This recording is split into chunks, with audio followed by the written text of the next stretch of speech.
మరొక నెహమ్యా వలె మనం ఉండాలని ప్రభు పాదాల దగ్గర కొద్ది నిమిషాలు మరి నిన్న దినం 1వ అధ్యాయం నెహమ్యా గ్రంథాన్ని మనం ధ్యానం చేయడం జరిగింది. యెరూషలేము యొక్క ప్రాకారాలు కూలిపోయాయి.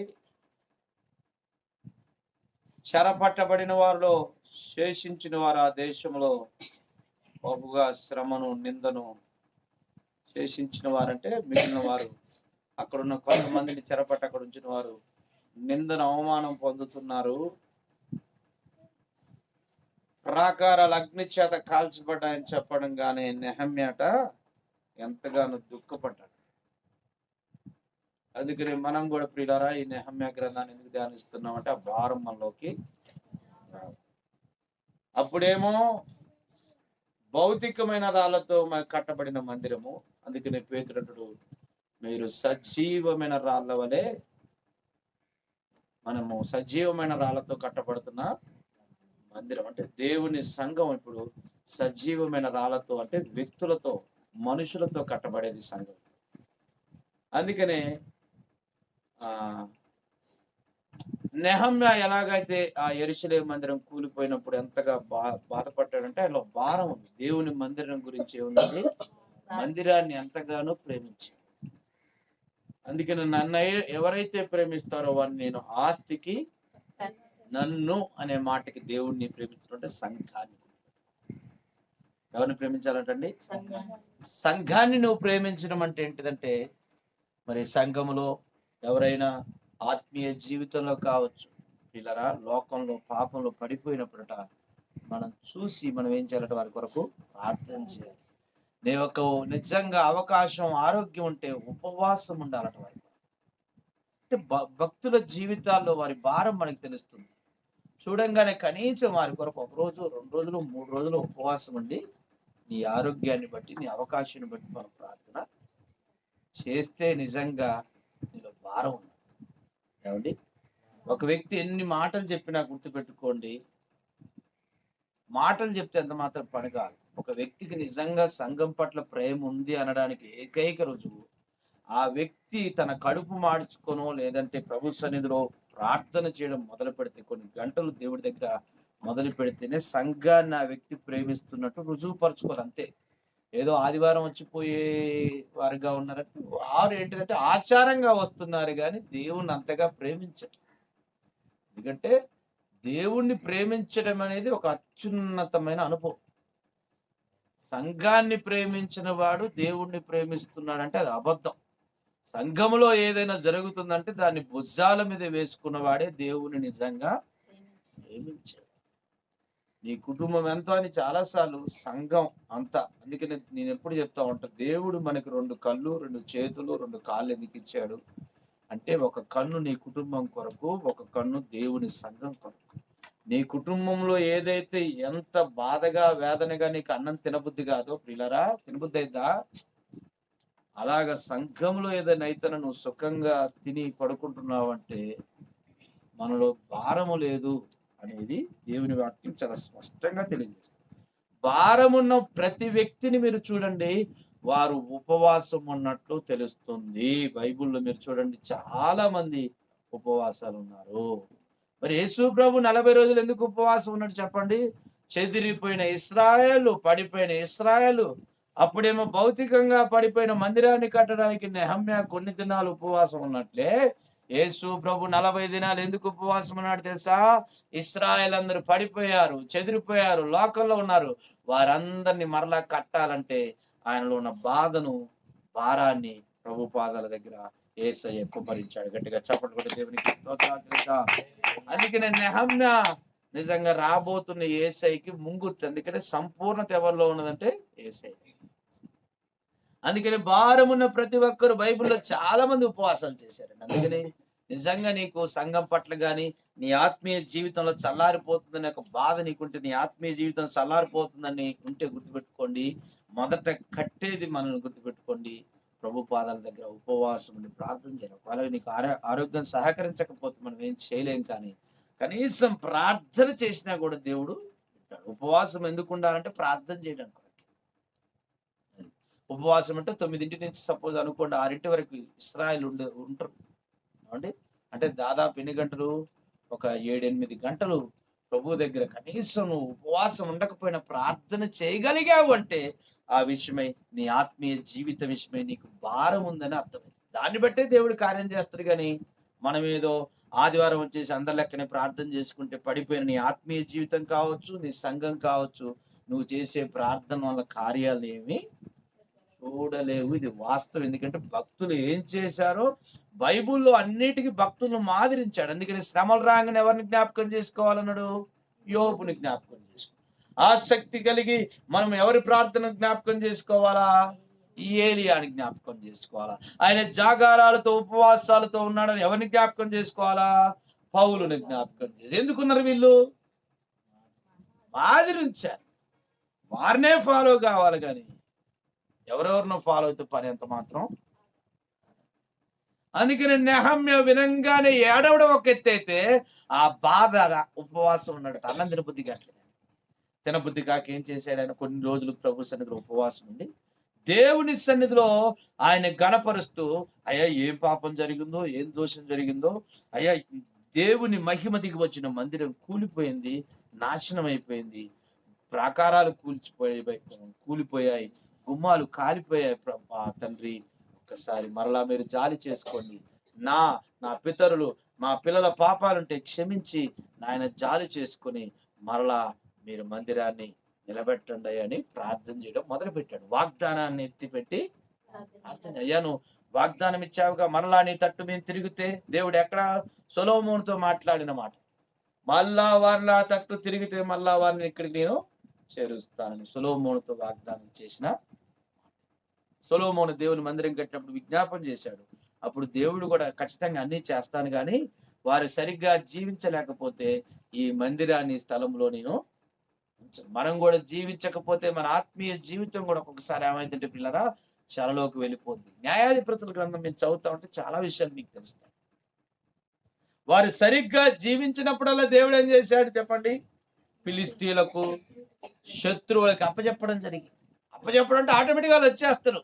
చూడండి ఒక్కసారి పిల్లలు, న్యాయాధిపతుల గ్రంథంలో ఒక మాట ఉంటుంది. ఆ మాటను మనం ధ్యానం చేసినాక ఈరోజు నెహమ్యా గ్రంథాన్ని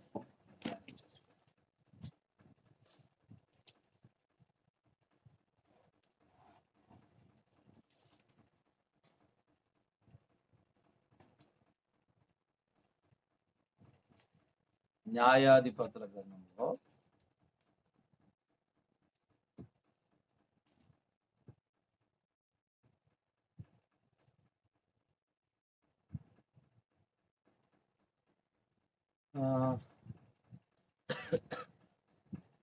రెండవ అధ్యాయములు పిల్లారా చూడండి.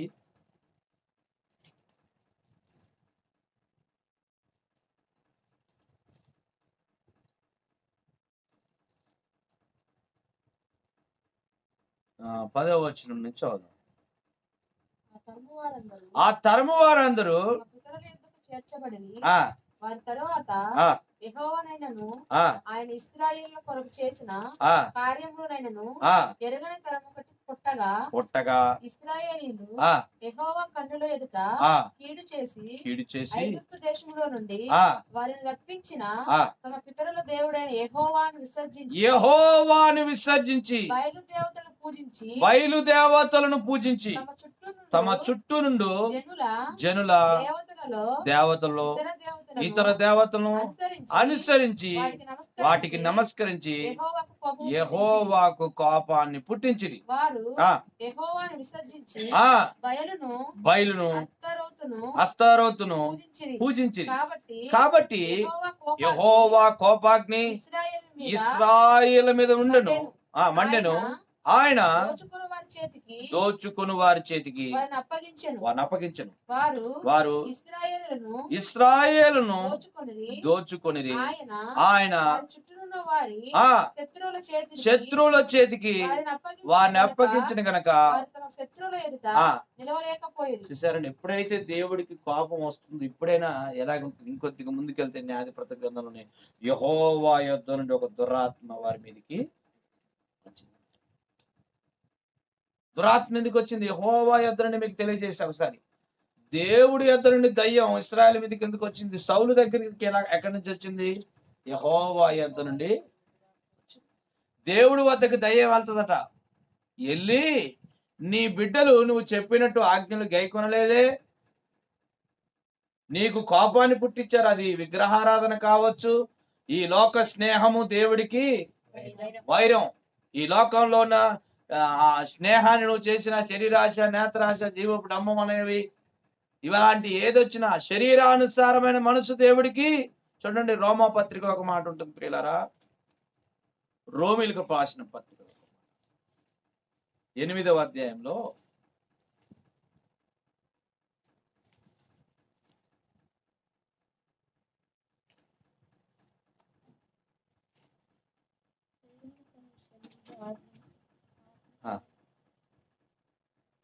7వ వచనం. ఏలయనగా చూసారండి, శరీరానుసారమైన మనసు విరోధం. అంటే దేవుడికి ఎవరి మీద కోపం అవుతుంది? శరీరానుసారంగా ఎవరైతే జీవిస్తారో చూడండి, వారి మీద కూడా ఏమవుతుంది? దురాత్మ వచ్చేస్తుంది ఆటోమేటిక్ గా. దేవుడు కోపం పుట్టించిండు, ఆయన వదిలేస్తాడు అంతే. ఆయన ఏమండి, బైబిల్లో దయ్యాలు కొత్త నిబంధనలు, పాత నిబంధనలు కాదు, కొత్త నిబంధనలో కూడా చాలా మంది మీదకి వచ్చింది. ఇస్కరియోతు యూదాలోకి దురాత్మ ప్రవేశించగా, ఇస్కరియోతు యూదాలోకి ఏం పోయిందట? దయ్యం, సాతాను ప్రవేశించగా. ఎందుకు వెళ్ళింది? దేవుని ఆత్మ ఒక వ్యక్తిని ఎప్పుడైతే వదిలేస్తుందో దయ్యం ఆత్మ ఆయనలోకి ఆటోమేటిక్. అందుకని ఎప్పుడైనా దేవుడికి కోపాన్ని పుట్టించేటట్టు మన జీవితం అంత మాత్రం ఉండకూడదు. అందుకనే శరీరానుసారమైన మనసు దేవునికి విరోధమైనది. అందుకనే వారు ఎందుకు దేవుడు మందిరం ఎందుకు వదిలిపోయింది, శత్రువుల చేతికి ఎందుకు అప్పచెప్పారంటే, దేవుడు మందిరంలో ఉండవలసిన విషయాలు ఉండకుండా ఏం చేశాడంటే, మందిరాల్లో విగ్రహాలను తీసుకొచ్చి, మందిరంలో ఏం తీసుకొచ్చి పెట్టారండి? ఎప్పుడైతే గుర్తుపెట్టుకో, ఎందుకు ఆ మందిరం కాల్చబడింది, కూల్చబడింది అసలు అనే విషయం ప్రాముఖ్యమైన విషయం. అన్ని సంవత్సరాలు మహిమతికి వచ్చిన మందిరం ఎందుకు కాలిపోయింది, ప్రాకారాలు ఎందుకు కూల్చబడ్డాయి అంటే పిల్లరా, అందులో ఆషేరు విగ్రహాన్ని తీసుకొచ్చేటి ఒక రాజు పెట్టేసరికి మరీ దారుణం. చివరికి అర్తిమీదేవి యొక్క విగ్రహాన్ని తీసుకొచ్చి పెట్టేసరికి ఏమైపోయిందంటే, దేవుడికి బహుకోపం వచ్చి ఏం చేసిందంటే, దేవుడు మహిమ విగ్రహాన్ని ఏం చేసిందంటే, ఆ మందిరాన్ని దేవుడు వదిలిపెట్టేశాడు, శత్రువుల చేతికి అప్పచెప్పేశాడు. అందుకని బబులోను చెరలోకి వీళ్ళందరూ, బబులోను నెబుకద్నెజర్ రాజు వచ్చి ఆ మందిరాన్ని కూల్చివేసి వాటినన్నిటిని కాల్చివేసి అందులో ఉన్న ఉపకరణాలన్నిటినీ తీసుకుని. ఇప్పుడు అదే జరుగుతుంది అండి సంఘాల్లో జరుగుతున్న విగ్రహారాధన బట్టి. విగ్రహారాధన అంటే విగ్రహం నిలబెట్టడం కాదు, సంఘాల్లో విగ్రహారాధన సంబంధమైన ఆచారాలు జరుగుతున్నాయి. వ్యక్తిగత జీవితాలు చూస్తే ధనాపేక్ష అనే విగ్రహం మనలో ఉంటే ప్రియులారా, మనల్ని కూడా గుర్తుపెట్టుకోండి, శత్రువుల చేతి కంటే ఏంటిది? ఫిలిస్తీన్లు, అశ్షూరులు అంటే కన్నీళ్లు, కష్టాలు, వ్యాధులు, బాధలు, రకరకాల పరిస్థితులు కొన్నిసార్లు మన జీవితంలో ఉన్న విగ్రహాలను బట్టి కూడా వస్తూ ఉంటాయి. ఈ విషయాన్ని గుర్తుపెట్టు. మనం కూడా కూల్చబడతాం, కాల్చబడతాం. శత్రువు చేతికి అప్పచెప్పితే నామరూపాలు లేకుండా చేసేస్తాం, పడిపోతాం. ఆ పడిపోయిన దాన్ని నిలబెట్టేవాడు ఒకడు ఉండాలి మనకి. పడిపోయిన వాడు ఎప్పుడు పడిపోయిన వాడిని నిలబెట్టలేడు, నిలబడ్డోడు ఇంకొకడు పడిపోయిన వాడిని. అందుకనే పడిపోయిన వారి కొరకు ఏం చేయాలంటే, నిలబడి ప్రార్థించి ఉపవాసం ఉండే నెహమ్యాలు తరానికి కావాలి. గట్టిగా చప్పట్లు కొట్టి దేవునికి స్తోత్రాలు చెప్తాం. హల్లెలూయా, హల్లెలూయా. సరే, ఎందుకు అసలు ఆ మందిరం కూలిపోయింది? అసలు అర్తిమీదేవి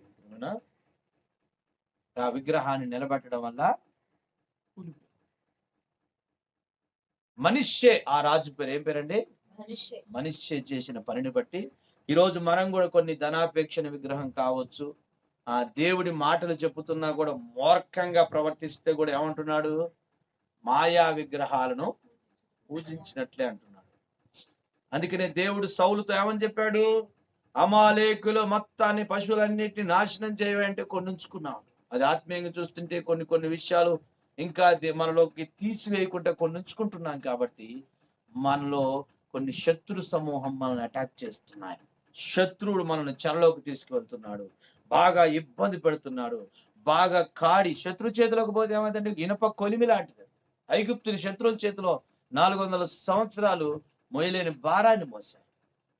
అలాగా మనం కూడా విగ్రహ సంబంధమైన, ఆత్మ సంబంధమైన, విగ్రహ సంబంధమైన ఆచారాలు కానీ, ధనాపేక్ష కానీ, దేవుడు ఏదైనా మనతో మాట్లాడితే మూర్ఖంగా ప్రవర్తించొద్దు. తొందరగా మనం ఏం చేయాలట? లోబడాలి. దేవుడికి మహిమ కలుగును గాక. వీరు కోపాన్ని పుట్టించారు కాబట్టి ఏమైపోయిందంటే విగ్రహం కూలిపోయింది. దానిని బట్టి అయ్యా మేము పాపం చేశాం, తప్పైందని ఒప్పుకొని నెహమ్యా కొన్ని దినాలు ఉపవాసం ఉండి ప్రార్థన చేసి ఆ మనుష్యుని దర్శించమని ప్రార్థన చేస్తున్నాడు. ఏ మనుషుని? సహాయం చేసి మనుషుని. ఇప్పుడు మనం ఎవరిని మనం ప్రార్థన చేయాలా? పరిశుద్ధాత్మ దేవుడు కార్యం జరిగించాలి. యెహోవా ఇల్లు కట్టించని ఎడలా దేవుని ఆత్మ ఇప్పుడు పడిపోయిన వారిని కట్టాలంటే, అందుకని ఎండిపోయిన ఎముకలన్నీ లోయలో ఉన్నాయి. అక్కడికి వెళ్ళి యెహెజ్కేలు ప్రార్థన చేస్తుండగా అందులోకి జీవాత్మ వచ్చేసింది. గట్టిగా చప్పట్లు కొట్టి దేవుడికి. అంటే పడిపోయిన ఆ మందిరం కొరకు నెహమ్యా ఆ మందిరం కొరకు ఎలాగ ప్రార్థన చేశారో, అది సంఘం అనే మందిరం కావచ్చు, ఒక వ్యక్తి కూడా దేవుడికి విలువైన వాడు. ఆ వ్యక్తి కొరకు మనం నెహమ్యా వలె కొన్ని దినాలు ఆ మందిరము, ఆ వ్యక్తి నిలబడేంత వరకు, ఆ సంఘము నిలబడేంత వరకు మనం ఏం చేయాలట? అది ఒక వ్యక్తి అయినా కావచ్చు, అది సంఘమైన. ఎన్ని దినాలు ఉపవాసం అంటే, అది నీ కళ్ళ ముందుకి ఇప్పుడు 52 రోజులే పెట్టుకున్నాం మనం. నీ సంఘములో సమకూర్చబడుతుందంటే 52 రోజులు ఓకే. లేదు ఇంకా సమకూర్చబడలేదంటే దాన్ని 100 రోజులు చేయాలి అవసరమే. నీ జీవితం నీకు వస్తే భారం.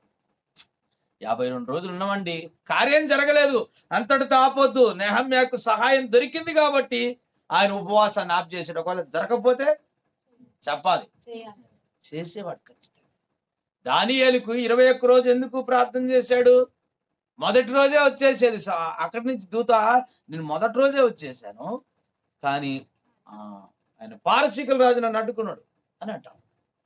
అంటే మనం ఏం చేయాలి? ఇప్పుడు 52 రోజులే ప్రకటించుకున్నాం. దేనికి? మన సంఘములో పడిపోయిన వారు నిలబెట్టబడాలి అనుకున్నాం, నిలబెట్టబడలేదు. ఇంకా మందిరానికి పరిశుద్ధాత్మ దేవుడు ఇంకా కట్టట్లేదు, ఇంకా ప్రార్థన చేయాలి, ఇంకా అడ్డుబండ్లు ఉన్నాయో, ఇంకా పాపం ఉందేమో, ఇంకా సమయోచితమైన సహాయం అనుగ్రహించబడలేదు. మరలా మనం ఏం చేయాలి? ప్రార్థనను కొనసాగించాలి. నువ్వు దేని కొరకు ఉంటున్నావు ఉపవాసం, దాన్ని కొనసాగించాలి. ఆమేన్. హల్లెలూయా.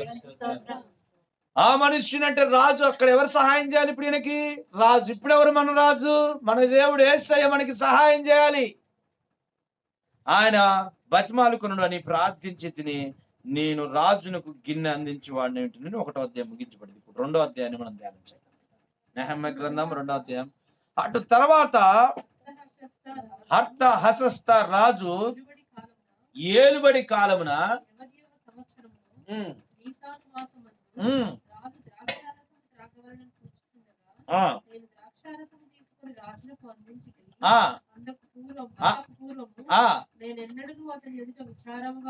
చాలండి, నా వైపు చూడండి. ఎట్లుండట? రాజు దగ్గర ఏంటిదంటే ద్రాక్షరసాన్ని గిన్నె అందించేవాడు నెహమ్యా యొక్క ఉద్యోగం. ఒక ఉద్యోగి. ఎప్పుడైనా రాజుకు దగ్గర చాలా విచారంగా, ఎందుకంటే విచారంగా ఉండదు. ఇప్పుడు పనిచేసేటోళ్ళ దగ్గర కానీ ఉంటే వీళ్ళకేమనిపిస్తా ఉంటుంది? పనిచేసేటోడు చిరాకు పుట్టించేటట్టు ఉండకూడదు. రాజుకి ఎట్లుండాలట? హుషారును పుట్టించేటట్టు ఉండాలట. ఏందండి మొఖం పక్కనోడికి నీరసం వచ్చేటట్టు ఉండకూడదు. నెహమ్యా ఎప్పుడు చూసినా రాజుకి సంతోషాన్ని పుట్టించేవాడిగా ఉండేటాడు. నెహమ్యాను బట్టి రాజుకి ఏం కలిగేది? సంతోషం. ద్రాక్షరసం బాగుంది మీరు తాగొచ్చు. ఎందుకంటే నెహమ్యా తాగినాకనే రాజు తాగాలి. ఎందుకంటే ఏదైనా ఉంటే మొదట ఎవరు పోతారు? నెహమ్యా పోతారు. అప్పుడున్న పరిస్థితి అదే. ఎందుకంటే ఈ టెస్టింగ్లు అవన్నీ అక్కడ లేవు. ముందు తాగినోడు కావాల్సిందే. వెళ్ళారా? అందుకనే నెహమ్యా అంటే రాజుకు బాగా ఇష్టం. ఎప్పుడు విచారం లేదట, కానీ విచారంగా ఉన్నాడట. చాలా మంది విచారం ఏముంటుంది చెప్పండి? ఎందుకమ్మా విచారం అంటే ఆరోగ్యం బాగలేదు, కుటుంబ పరిస్థితి, కానీ ఎప్పుడైనా ఇదిగో మా సంఘం ఇలాగ అయిపోతుంది అనే విచారం నీకు ఎప్పుడైనా ఒక విచారం? ఉపవాసం ఉండి ప్రార్థన చేసి విచారంగా ఉన్నాడు. నువ్వు పని చేస్తున్నప్పుడు నీ సంఘం గురించి, నువ్వు వ్యాపారం చేస్తున్నప్పుడు, నీ ఉద్యోగం చేస్తున్నప్పుడు, ఒక వ్యక్తి నీ ముందు, ఒక వ్యక్తి దేవుల్లో ఉండేవాడు, ఒక్క వ్యక్తిని తీసుకో, నీ సంఘం అంతా పక్కన పెట్టు. సంఘం అంటే సేవకుడికి ఉందనుకుందామండి భారం. పిల్లారా, ఈ విషయాన్ని మీరు గమనించండి. సంఘం అంటే సేవకుడికి ఉందనుకుందాం భారం. నువ్వు ఒక నెహమ్యా, ఒక విశ్వాసివి. నువ్వు నీ ముందు ఒక వ్యక్తి, ఒక దేవాలయం కూలిపోతే, కాలిపోతే, పడిపోతే, ఆ వ్యక్తి కొరకై నువ్వెంత భారాన్ని కలిగి ఉంటున్నావు? నువ్వు పని చేస్తున్నప్పుడు కానీ, పిల్లరా, నువ్వు ఉద్యోగం చేస్తున్నప్పుడు కానీ, నిన్నటి దాకా బాగానే నువ్వు ఎందుకు విచారంగాను అంటే ఇంట్లో గొడవైందిలే, ఆ విచారం అండి. ఇంట్లో పరిస్థితులు బాగలేవు, ఆ విచారమా? అలా కాదు. ఎందుకయ్యా ఉద్యోగం అంటే, ఆయన మొన్నటి దాకా దేవుళ్ళు బాగున్నాడండి, ఆమె బాగుందండి. ఒక వ్యక్తిని బట్టి, కనీసం ఒక వ్యక్తిని బట్టి మనకు భారం రావాలి. సంఘం అంతటిని మనం నిలబెట్టలేకపోయినా, సంఘం అంటే అన్ని అవయవాలు పనిచేస్తే మాత్రం, కానీ ఒక వ్యక్తి నిజంగా నిలబడితే ఒక దేవాలయం నిలబెట్టబడుతుంది. గట్టిగా చప్పట్లు కొట్టి దేవునికి స్తోత్రాలు చెప్తాం. హల్లెలూయా. సాధ్యం అండి, అది ఖచ్చితంగా సాధ్యం. ఒక్క వ్యక్తిని నువ్వు నిలబడగలిగితే ఖచ్చితంగా పడిపోయిన వారిని ఖచ్చితంగా నిలబెట్టే కృప ఉన్నది. అది నీకు రావాలి. దేవుడికి మహిమ కలుగును. విచారంగా ఉన్నాడట రాజు అంటున్నాడు. చదువుదాం. నేను అన్నడు అతని ఎదుట విచారంగా ఉండలేదు, కాగా రాజు, నీకు వ్యాధి లేదు కదా? ప్రశ్న అడుగుతున్నాను. రాజు దగ్గరికి వచ్చి డల్లుగా ఉన్నాడు. దేవుడి దగ్గరికి వచ్చి ఎప్పుడైనా డల్లుగా ఎందుకుంటాను అసలు?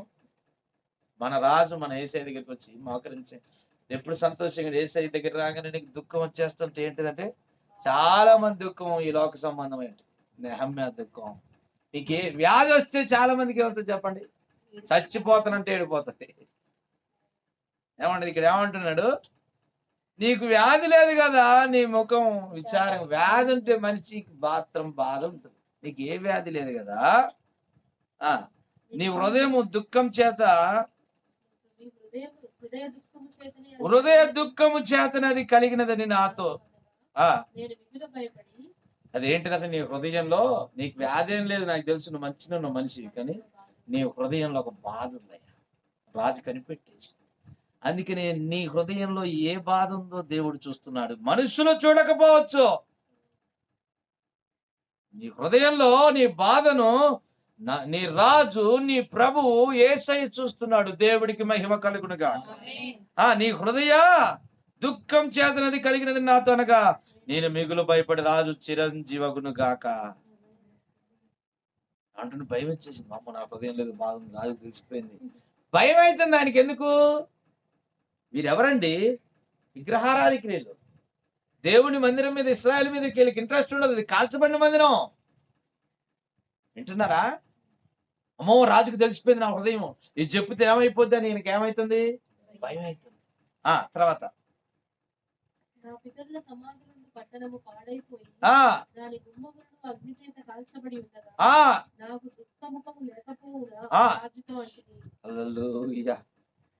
ఏమంటున్నాడండి? నా పితరులు ఉండే పట్టణం, నా పితరులు ఉండే సమాధులు ఉండే పట్టణం ఏమైపోయిందట? ఆ పట్టణం కాల్చిపోయింది. ఇప్పుడు ఏ పట్టణం? దేవుని సంఘం అనే పట్టణం ఏమైపోతుంది? పాడైపోతుంది. నీకు విచారం లేకుంటే సంతోషం ఎలాగుంటుంది? అసలు నిజంగా ఇది గొప్ప భారం అండి. ఉద్యోగం చేస్తున్నా, పని చేస్తున్నా, ఏం చేస్తున్నా, కొంతమందికి ఏదైనా ఒకటి కోల్పోయి ఉంటే ఎప్పుడైనా అదే భారం, అదే బాధలు వారి ముఖం విచారం, ఎప్పుడు దిగాలుగా ఉంటుంది. కానీ నెహమ్యా యొక్క దుఃఖం ఏంటిదంటే, పిల్లరా, ఎప్పుడు నా వైపు చూడాలి. నెహమ్యా యొక్క దుఃఖం ఏంటిదంటే, దేవుని పట్టణమట అగ్ని చేత కాల్చబడిందట. దేవుని పట్టణం ఎట్లుందట? అగ్ని చేత కాల్చబడిందట. అది కాల్చబడంగానే నాకు విచారం కలక్క, బాధ కలక్క ఎలాగుంటుంది అని రాజుతో మనం చేసుకుంటాం. నిజంగా నేను ఆ భారం, ఆ బాధ ఉంటే నేను అంటున్నాను, ఎందుకు 52 రోజులు ఉపవాస ప్రార్థన పెట్టామంటే పిల్లరా, నెహమ్యా ఎలాగైతే 52 రోజుల్లో పడిపోయిన మందిరాన్ని కట్టడానికి ప్రభు కృప చూపెట్టాడో, నిజంగా భారం కలిగి, బాధ్యత కలిగి, అదే చింత కలిగి సంఘం కొరకు మనం ప్రార్థన చేయడం మొదలు పెడితే మరలా 52 రోజుల్లో నీ జీవితాన్ని దేవుడు, సంఘాన్ని దేవుడు కట్టబోతున్నాడు. దేవుడికి మహిమ కలుగును గాక. నీ విచారం ఈ లోక సంబంధమైనది కాకపోతే, నీ దుఃఖం ఈ లోక సంబంధమైనది కాకపోతే, ఖచ్చితంగా నెహమ్యాకు దొరికిన సహాయము మన దేవుడు చేయుటకు సమర్థుడు. దేవుడికి మహిమ కలుగును గాక. హల్లెలూయా. అప్పుడు లేకపోనని రాజుతో అంటిని. ఎంత భారం ఉందండి. చాలా మంది ఉన్నారు. అందరు నెహమ్యాలు కాలేరు, అందరు పౌలులు కాలేరు, కానీ అందరూ నెహమ్యాలు కావాలి. ఇప్పుడు ఆమేన్. హల్లెలూయా. అంటున్నారండి. అంటే నెహమ్యా ఉన్నాడని చెప్పుకోవడం కాదు. సంఘంలో ప్రతి ఒక్కరు కూడా నెహమ్యా అయితే, ప్రతి ఒక్కరు ఒక వ్యక్తి కొరకు భారం తీసుకోగలిగితే, ఒకరిని ఒకరు హెచ్చరించుకోండి అని చెప్తుంది కదా బైబిల్. ఏమండి, ఒక్కొక్కరిని ఒక్కొక్కరు ఫాలోఅప్ చేసుకొని నువ్వు నమ్మకంగా ఉంటూ చల్లారిపోతున్న పడిపోతున్న వారి కొరకై నువ్వు ప్రార్థన చేయడం మొదలు పెడితే ఎందుకు నిలబడ్డాడు దేవుడు? ఖచ్చితంగా చేస్తాడు. ఒక వ్యక్తి కొరకైనా నువ్వు భారం తీసుకో, ఆ వ్యక్తి కొరకు భారం కలిగి ఉపవాసం ఉండు, ఆ వ్యక్తి కొరకు భారం కలిగి కన్నీరు కావచ్చు, ఖచ్చితంగా దేవుడు సహాయం చేస్తాడు. ఆ తర్వాత సంఘం అంతా కలిసి ప్రార్థన చేసినప్పుడు సంఘాన్ని నిలబడతాడు. నువ్వు ఒక వ్యక్తిని నీకు బదులుగా నువ్వు నిలబెట్టగలిగితే, ఒక్కొక్క వ్యక్తి ఒక్కొక్క భారాన్ని మోయగలిగితే, సంఘం అంతా ఎలాగుంటుంది? పడిపోయింది ఎలాగుంటుందండి? కుటుంబం అంతా కలిసి పని చేస్తే ఎట్లుంటుంది? అంతే. ఇంట్లో భర్త ఒక పని, భార్య ఒక పని, పిల్లలు ఒక పని చేస్తే తొందరగా బాగుంటుంది. అలాగే సంఘం కూడా ప్రియులారా, నువ్వు ఒక వ్యక్తి కొరకు నువ్వు ఒక వ్యక్తిని భారం తీసుకొని ఆ పడిపోయిన వ్యక్తి కొరకు ప్రార్థన చేయడం మొదలుపెట్టి దేవుడు ఖచ్చితంగా నిలబెడతాడండి. నీకే అడుగుతుంది ఇక్కడ చూడండి. ఇప్పుడు అప్పుడు రాజు, ఏమి కావలసి నువ్వు మనవి చేస్తున్నావని నన్ను అడగగా, నేను ఆకాశమందుల దేవుడికి ప్రార్థన చేసి, ఏం కావాలి నీకు? ఏం కావాలి? రాజు హృదయం ఏమైపోయింది? ఇప్పుడు భయపడతాను. ఎందుకంటే రాజు సహాయం చేస్తాడు. ఎందుకంటే వీళ్ళు బందీకాల్లో చెరలో ఉన్నారు. వీళ్ళు అన్యులు, సహాయం వీరు చేయరండి. భయం వేసేసి ఇప్పుడు మనం అడగాలి. మన దేవుణ్ణి మనం అడుగుతుంటే ప్రార్థన, నేను ఆకాశమందుల దేవునికి ఎమ్మట ఏం చేశాడట? ప్రార్థన చేసుకున్నాడు. ప్రార్థన చేసి రాజుతో, నీ సముఖం ముందు నేను దయ పొందిన యెడల నా పితరుల సమాధులను పట్టణము తిరిగి కట్టునట్లుగా నన్ను యూదా దేశమునకు పంపుడని వేడుకొనుచున్నానని నేను మనవి చేస్తున్నాను. హల్లెలూయా అంటున్నాడు. నీవు ఇప్పుడు నీ యేసయ్యా పడిపోయిన సంఘాన్ని, ఏంటయ్యా నీ విచారం, ఎందుకయ్యా నీ రోదన, ఎందుకయ్యా ఉపవాసం అంటే, నా సంఘం ఇదిగో ఆ వ్యక్తి పడిపోయాడు, కట్టడానికి నాకు సహాయం కావాలి. ఏం కావాలి నీకు కట్టడానికి? నీ జ్ఞానం కావాలి. అప్పుడేమో మనిషి ఎట్లా కట్టాడండి? వస్తువులతో, రాళ్లతో, మ్రాణులతో కట్టబడింది. ఇప్పుడేంటిది? సంఘం కట్టబడాలంటే ఆత్మలు కావాలి. కొట్టు గట్టిగా చప్పట్లు కొట్టి దేవునికి స్తోత్రాలు. హల్లెలూయా. సంఘం కావాలంటే ఇప్పుడు దేంతో కట్టాలి నీకు? వ్యక్తులతో, సజీవమైన రాళ్లతో కట్టే మందిరం ఇది. అందుకే నాకు ఆత్మలు కావాలి. నాకేం కావాలి? ఆత్మలు కావాలి. ఒక వ్యక్తిని కట్టాలంటే జ్ఞానం కావాలి. దేవుని సంఘం అంటే కట్టాలంటే ఆత్మలు కావాలి. చదువుదాం మాట. నీకే పట్టణము తిరిగి కట్టునట్లుగా నన్ను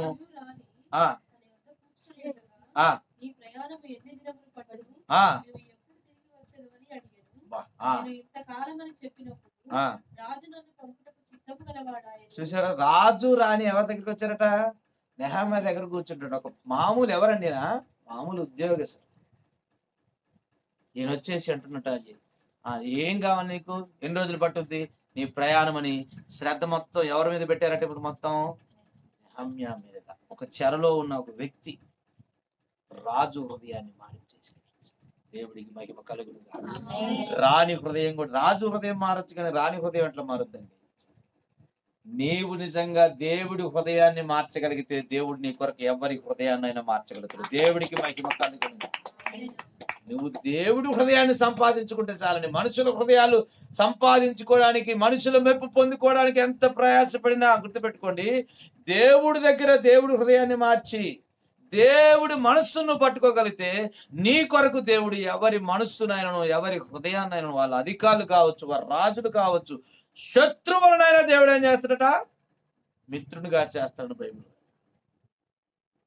ఎప్పుడు చేస్తాడట?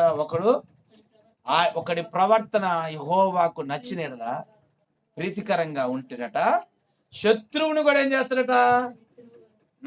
నీకు శత్రువాడు నిన్ను చంపాలని వస్తున్నాడు, నువ్వంటే ఆయనకి పడదు, అట్లాంటి కూడా దేవుడికి నీ మనసు నచ్చితే, నీ హృదయం నచ్చితే, నీ భర్త కావచ్చు, భార్య కావచ్చు, నీ బంధువులు కావచ్చు, నాతో మాట్లాడి నేను అంటేనే వాళ్ళకి ఎందుకో పడట్లేదు అని వాళ్ళు అంటున్నారా? అట్లాంటి కూడా దేవుడికి నీ ప్రవర్తన నచ్చాలట, నీ పద్ధతి నచ్చాలట, నీ హృదయం నచ్చాలట, నీ మనస్సు నచ్చాలట. దేవుడికి మనం నచ్చేటట్లు మనం ఉంటే శత్రువులను కూడా దేవుడు ఏం చేస్తాడట? మా అత్తకి నచ్చట్లేదు, మా కోడలికి నచ్చట్లేదు, మా మామకి నచ్చట్లేదు, చాలా మంది ఉంటారు కదా లోకంలో. అట్లాంటోళ్ళు కూడా ఏమైపోతారట? నీకు వాళ్ళు మిత్రులుగా, నిన్ను ప్రేమించేటోడుగా దేవుడు చేస్తాడు. దేవుడికి అందుకని ఎప్పుడు మనుషుల హృదయాలను సంపాదించుకోవడం కంటే మొదట దేవుడి హృదయాన్ని సంపాదించుకోవడానికి ప్రయాసపడాలి. దేవుడి హృదయాన్ని సంపాదించుకోవాలంటే ఎట్లుండాలట? మనం చెప్పుకున్నాం, ఆజ్ఞలు గైకొనాలి, దేవుడిని ప్రేమించాలి, దేవుడు ఏం చెబుతున్నాడో శ్రద్ధ కలిగి నువ్వు జీవించడం మొదలుపెట్టు. మనుషులు ఎవరిని పట్టించుకోవాలి, ఎవరిని పట్టించుకున్న పని. రాజు రాణి తన యొద్ద కూర్చునిండగా, నీ ప్రయాణికి ఎన్ని దినాలు పట్టును, నువ్వు ఎన్నడూ తిరిగి వచ్చిందని అడిగిను. నేను ఇంతకాలం చెప్పినప్పుడు రాజు నన్ను పంపుటకు చిత్తం గలవాడెను. ఇదిగాక రాజుతో నేనెట్లుంటిని, రాజునకు అనుకూలమైతే యూదా దేశము నేను చేరు వరకు నన్ను దాటించినట్లుగా నాకేం కావాలి? తాకీదులు కావాలి. ఇప్పుడు నీకేం కావాలి? అధికారం కావాలి. ఇప్పుడు ఆత్మీయంగా చూస్తే ఏం కావాలా? నువ్వు ఏ పట్టణానికి వెళ్తున్నావో దేవుని ముద్ర నీ మీద ఉంటే ధైర్యం కూడా నేను టచ్ చేయాలి. ఆమేన్. ఒక అధికారాన్ని నువ్వు పొందుకోవాలి దేవుడి దగ్గర నుంచి. నువ్వే ప్రాంతానికి వెళ్తున్నావు? ఇప్పుడు మనం ఎట్లా కట్టాలి మందిరాన్ని? సజీవమైన రాళ్ళతో, వ్యక్తులతో. అయ్యా ప్రాంతానికి వెళ్తున్నా, నాకు ఒక అధికారం కావాలి, నేను దేవుని రక్తం చేత ముద్రింపబడ్డాను. అందుకని పౌలు ఏ ప్రాంతానికి వెళ్తున్నా ప్రభు యొక్క సహాయం, దూత సహాయం, ఒక తాకీదు నీకు ఇస్తాడన్నట్టు, ఒక అధికారం ఇస్తాడు, ఒక దూత నీకు ముందుగా దేవుడు ఇస్తాడు. ఇంత కదిలింపు నీ కొరకు ఎప్పుడు చేస్తాడంటే, నీలో సంఘం గురించిన భారము, చింత నిజంగా యథార్థంగా ఉంటే దేవుడు నీ కొరకు అది చేయబోతున్నాడు. దేవుడికి మహిమ కలుగును గాక. హల్లెలూయా. తాకీదులను పట్టణ ప్రాకారముకును మందిరముతో సంబంధించిన కోట గుమ్మములకు నేను ప్రవేశింపబో ఇంటికి దూలములు నాను ఇచ్చినట్లుగా రాజుగారి అడవులు తాకీదీడని అడిగింది. ఏమండి? అలాగు నాకు తోడుగా ఉండి హల్లెలూయా. దేవుడు నీ పట్ల కృప చూపకపోతే ఏ పని కాదు. ఈ మాటను తీసుకో. నీ కుటుంబం కానీ, నీ జీవితం కానీ, నీకు దేవుడు కృప చూపితేనే ఏదైనా. దేవుడు కృప పొందుకోవడం చాలా ఇంపార్టెంట్. అందుకని పౌలు ఏమంటాడు? అయ్యా నాలో ఉన్న వ్యాధిని తీసేయంటాడు. నీ వ్యాధి, నీ బాధ నీకు గుర్తు రాకుంటే ఎప్పుడు కృప నిన్ను కాపాడుతాం. బాధ ఉంటుంది, వ్యాధి ఉంటుంది, కానీ కృప ఏం చేస్తుందట? రాజుల హృదయాన్ని నువ్వు ఎవరి దగ్గరికి వెళ్తే నువ్వు కృప పొందుకొని ఉంటే ఏం చేస్తుంటే, రాజుల హృదయాన్ని మార్చడమే కాదు కానీ అసలు ఒక వ్యక్తి పడిపోయిన ప్రాకారాన్ని, అంత మందిరం కొన్ని సంవత్సరాలు పట్టిందండి కట్టడానికి. కొన్ని సంవత్సరాలు పట్టింది. అలాంటి మందిరాన్ని కట్టింది ఒక వ్యక్తి. చాలా మంది ఉన్నారు కానీ నెహమ్యా పూనుకున్నాడు కాబట్టి కట్టబడింది. గట్టిగా చప్పట్లు కొట్టి దేవునికి స్తోత్రాలు చేద్దాం. ఏమంటున్నాడు ఇక్కడ చెప్పండి? పట్టణ ప్రాకారమునకు మందిరముతో సంబంధించిన కోట గుమ్మములకు నేను ప్రవేశించబో ఇంటికి నీ దూలములు నానునిచ్చినట్లుగా రాజుగారు అడవులు కాయు ఆసాపునకు ఒక తాకీదు వీడని. ఇప్పుడు మొత్తం ఒక తాకీది. ఇక బంధించొద్దు, వీళ్ళని వదిలిపెట్టును.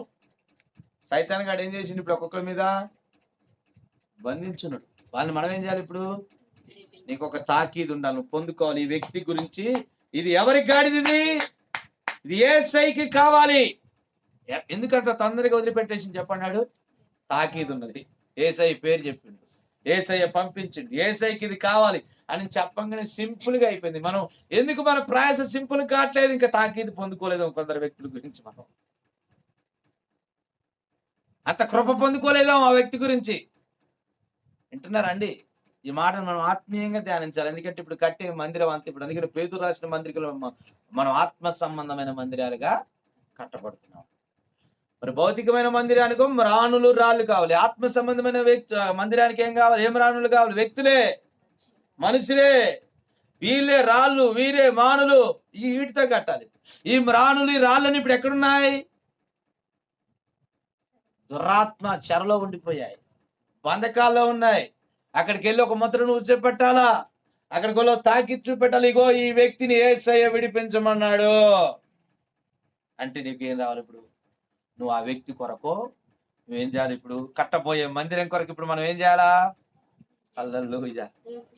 ఏ వ్యక్తికైతే రక్షణ రావాలనుకుంటున్నావో ఆ వ్యక్తి కొరకు ఉపవాసం ఉండి కన్నీరు కార్చి నువ్వు ప్రార్థన చేయడం మొదలు పెడితే దాని కొరకు ఒక తాకీదు దేవుడు రిలీజ్ చేయబోతున్నాడు. గట్టిగా చప్పట్లు కొట్టి దేవుడికి స్తోత్రాలు.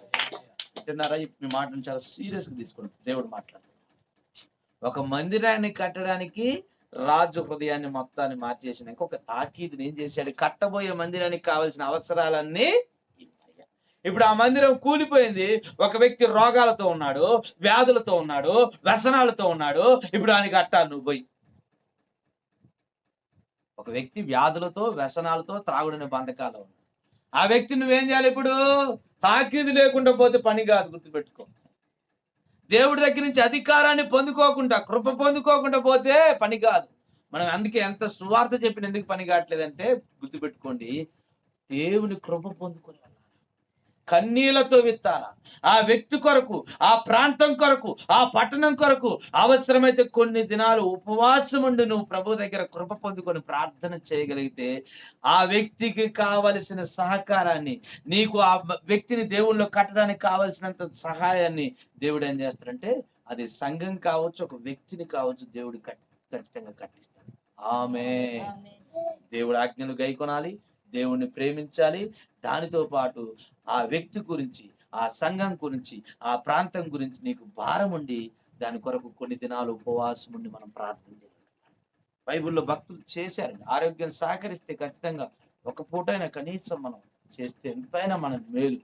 ఒకవేళ నీకు ఆరోగ్యం సహకరించకపోతే కనీసం ప్రభు పాదాల దగ్గర ఒక 5 గంటలు ప్రభు పాదాల దగ్గర కూర్చొని ప్రార్థన చేయగలిగితే ఒక విషయమై నెహమ్యా ప్రార్థన చేస్తే ఆయన అక్కడ ఒక ఉద్యోగి ఆ చెరలోకి వెళ్ళిన వ్యక్తి ఏమంటే జైల్లో ఉన్న జైలర్ ఉంటారు అనుకోండి, జైల్లోకి వెళ్ళాం, జైలు వచ్చి మనం మాట వింటాడు అసలు ఏదని చెప్తే నాకు ఇది కావాలి, నాకు అది కావాలని తింటాడు. అసలు ఎవడరా నువ్వు? అసలు ఏం మాట్లాడుతున్నా? పనికిరానోడా, వాడు పని చేసి వచ్చి నాకు అది చెప్పి ఇది చెప్తున్నావు అని అంటాడు. కానీ ఈయన జైల్లోకి వెళ్తే చెర అంటే ఏంటిది? జైల్లో ఉన్నాడు ఒక ఉద్యోగి పని చేసేప్పుడు జైల్లో జైలర్ కాడ ఎలాగ పని చేస్తున్నారో అట్లా ఈయన కూడా పని చేస్తా ఉన్నాడు. ఆ ఒక పని ఒక ఆ చెరలోకున్న వ్యక్తి ఒక వ్యక్తి యొక్క మనవిని రాజు అంటుండు. అంటే ఇప్పుడు రాజు అంటే ప్రధానమంత్రి కూడా, ప్రధానమంత్రి దగ్గరికి కూడా పోయి పని ఇట్లా మనం మాట్లాడితే ప్రధానమంత్రి కూడా నీకు పని చేసి పెట్టాలంటే మొదట అందరికి ప్రధానమంత్రి మన దేవుడికి ప్రార్థన చేయాలి. దేవుడికి మహిమ కలుగుతుంది. హల్లెలూయా. అందుకే నీ మాటను మనం చాలా శ్రద్ధగా తీసుకుందాం. ఏ మాట అంటే ఒక మందిరాన్ని కట్టడానికి నెహెమ్యా వెళ్తున్నాడు అనండి. నువ్వు కూడా ఒక వ్యక్తిని రక్షించాలని వెళ్తున్నావు, లేదంటే ఒక సంఘాన్ని కట్టాలని వెళ్తున్నావు. నువ్వేం చేయాలంటే కొన్ని దినాలు ప్రభు పాదాలుగా కావలసిన సహాయాన్ని పొందుకోవాలి. అక్కడ ఏం అవసరం ఉంది? స్వస్థత, దాని కొరకు ప్రార్థన. అక్కడ ఏం అవసరం ఉంది? దురాత్మల చేత పీడింపబడుతున్నారా, దాని కొరకు. ఎప్పటి వరకు చేయాలా? సహాయం అందే వరకు. ఎప్పటి వరకు అండి? 50 రోజులా, 30 రోజులా, కొన్నిసార్లు 10 రోజులనే పని అయిపోతుంది. కొన్ని రోజులు 3 సార్లు. ఎస్తేరు ఉపవాసం ఎన్ని రోజులు? మరి ఎస్తేరుకి 3 రోజులు అయింది, ఏసైకి 40 రోజులు పట్టింది. పనిని బట్టి, అవసరాన్ని బట్టి నీకు సహాయం అందుద్ది అనుకునేంత వరకు ఆ ప్రార్థన నువ్వు ఎంత మాత్రం ముగించదు. దేవుడికి మహిమ కలుగును. కాబట్టి ప్రియులారా, దేవుని వాక్యం మనతో మాట్లాడుతున్నమాట ముగిద్దాం ఇంతటితో. అందుకనే దేవుని కరుణాహస్తం రాజు నా మనవి ఆలకించాడు. తర్వాత నేను నది అవతల అధికారుల యొద్దకు వచ్చి వారికి రాజు యొక్క తాకీదును అప్పగించి రాజు నాతో కూడా సేనాధిపతులను గుర్రపు రౌతులను రాజు ఎవరిని పంపించారట? తాకీదు లీడేం కాదు కానీ ఎవరు వచ్చారట? ఇప్పుడు ఎవరు వస్తారు నీతో? దేవుని దూతలు నీతో కదలబోతున్నాయి. గట్టిగా చప్పట్లు కొట్టి దేవునికి స్తోత్రాలు. హల్లెలూయా. మామూలు విషయం కాదండి. ఎట్లాంటి విషయం అది? దేవుని దూతలు నువ్వు ఎక్కడికి వెళ్ళబోతుంటే, ఒక్క దూత ఎంతమందిని కొట్టింది చెప్పండి? 1,80,000 సుమారు వ్యక్తులను ఒక్కటే దెబ్బకేసేసి. దేవుని దూత నీ పక్షంగా ఉంటే ఎన్ని దురాత్మ కావచ్చు, ఎన్ని చేతబళ్ళు కావచ్చు, ఎన్ని మాంత్ర శక్తులు కావచ్చు, అమ్మో వాళ్ళు ఇట్లు చేస్తారు, అమ్మో వీళ్ళు ఇట్లు చేస్తారు, ఇచ్చేది ఏది ఏం చేయదు, ఎవరు ఏం చేయలేదు. ఒక్క దూత, అలాంటిది దూతల సమూహాన్నే దేవుడు నీకు తోడుగా ఇచ్చి పంపించబోతున్నాడు. దేవుడికి మహిమ కలుగు. నెహమ్యా చూశారండి, ఒక వ్యక్తి పూనుకోవడం వల్ల ఎంత కార్యం జరిగింది అంటే, నిజంగా నువ్వు దేవుణ్ణి ప్రేమించి, దేవుడు ఆజ్ఞలు గైకొని, నీతిగా జీవించి, నీ ప్రయాణాన్ని నువ్వు మొదలు పెడితే, దేవుని మందిరాన్ని కట్టడం కావచ్చు, సంఘాన్ని కట్టడం కావచ్చు, నీ కుటుంబాన్ని కట్టుకోవడం కావచ్చు, ఒక వ్యక్తిని కట్టడం, ఏదైనా సరే నువ్వు మొదట కట్టవలసిన దానికి నువ్వేం చేయాలంటే, దేవుడి దగ్గర నుంచి కృపను పొందుకోవాలి. అప్పుడు తాకీదులు వస్తాయి. అప్పుడు కట్టబడిన గాడిద ఎంత సింపుల్ గా అయిపోబడిందో, ఒక వ్యక్తికి 4 మాటలు చెప్తే చాలు పని అయిపోతుంది. కృప పొందుకొని పోతే ఏదైనా పని. కృప పొందుకోకుండా పోతే, కృప పొందుకోవడానికి కొంత సమయం పడుతుంది. మరి మోషే కూడా ఫరో దగ్గరికి వెళ్ళిండిగా, మొదటిసారి విడిపించిండా? ఇంకా పని కాలి, చేయాల్సినంత ప్రార్థన ఇంకా జరగాలి కొన్నిసార్లు. ఎందుకు అంత తొందరగా వాళ్ళు బయటికి రాలేదు చెప్పండి? మొదటిసారి మోషే కూడా ఉండగా మంచిగా వెళ్ళిండిగా, ఎందుకు పని కాలేదంటే చేయాల్సినంత ప్రార్థన ఇంకా. కాబట్టి ఈ విషయాన్ని మీరు గమనించండి. నెహమ్యా ఉపవాసం ఉండి దేవుడు కృప పొందుకొని ప్రార్థన చేయడం వల్ల ఏం జరిగిందంటే, ఇంకా మందిరం కట్టబడలేదు, కానీ కావలసినవన్నీ దేవుడు ఏం చేశాడు? సమకూరుస్తున్నాడు. దేవుడు కూడా నిజంగా నీవు కూడా అది ఏ విషయమై కానీ ఉపవాసం ఉండి ప్రభు పాదాల దగ్గర నువ్వు ప్రార్థన చేయడం మొదలు పెడితే, నీకు కావలసినవి కూడా దేవుడు సమకూర్చబోతున్నాడు. అది మందిరం కావచ్చు, నీ ఆత్మీయ జీవితాన్ని కట్టుకోవడం కావచ్చు, అది సంఘం కావచ్చు, ఒక వ్యక్తి రక్షణ కావచ్చు, అది ఏదైనా సరే పిల్లరా, నెహమ్యా వలె నిజంగా మనము దేవుడి కృపను పొందుకోవాలి. ఆమేన్. దేవుడి కృప పొందుకోవాలంటే ఒక మాట చెప్పి నేను ముగిస్తాను. దేవుడు కృప పొందుకోవాలంటే, నోవాహు దేవుడి కృప పొందుకున్నా ఉన్నాడు, దావీదు దేవుని కృప పొందుకున్నాడు. ఎందుకంటే దావీదు, నోవాహు దేవుడి దృష్టిలో నీతిగా జీవించారు. అనండి, కృప పొందుకోవాలంటే ఎలాగుండాలి?